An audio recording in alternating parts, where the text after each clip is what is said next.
To get your iron levels higher, then it doesn't actually have to do with consuming more iron.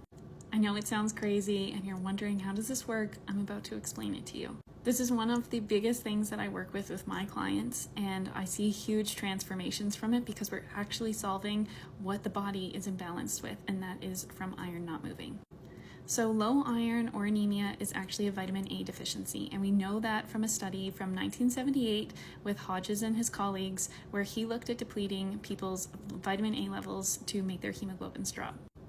Now, what he found was that after a 6-week period of people taking iron supplements, their hemoglobins came up a little bit, but then they dropped right back down to where they were before. It gave an artificial spike because it was making the red blood cells produce at a higher rate, but it wasn't actually solving what the imbalance was in the first place. It was just adding more stress to the body.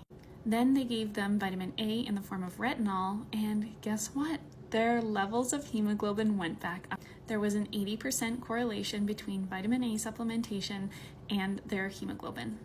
So part of the issue is this narrative that we have to be consuming more iron, and it's not true. We only need 1 milligram of iron a day. And if you're wondering where I am getting that information from, you need to read this book, Exposing the Hidden Dangers of Iron. Go get it. Run, don't walk.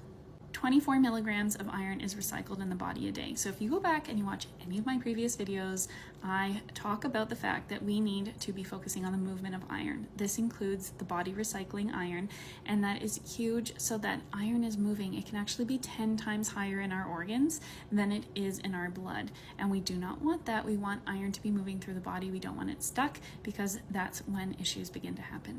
Vitamin A in the form of retinol in particular is critical for the movement of iron.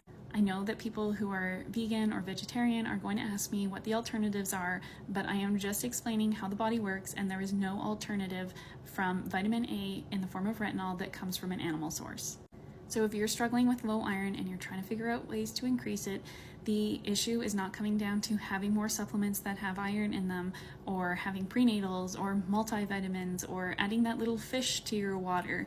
That's not what it's all about. You actually need to focus on the iron that's already within you, because it's already there. I know it is. So vitamin A in the form of retinol we can get from a bunch of different sources.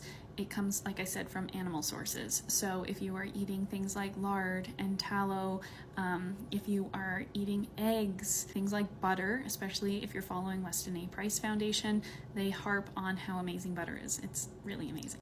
If you're looking for a supplement, that's why beef liver can be great. That's why cod liver oil can be great. If you go to my links on my page, I have a whole list of different ones that I like. I'm very particular about the ones that I like. So if you go to my links, you'll find them there. So the key to helping low iron levels is actually focusing on the movement of iron instead. Has anybody ever told you that?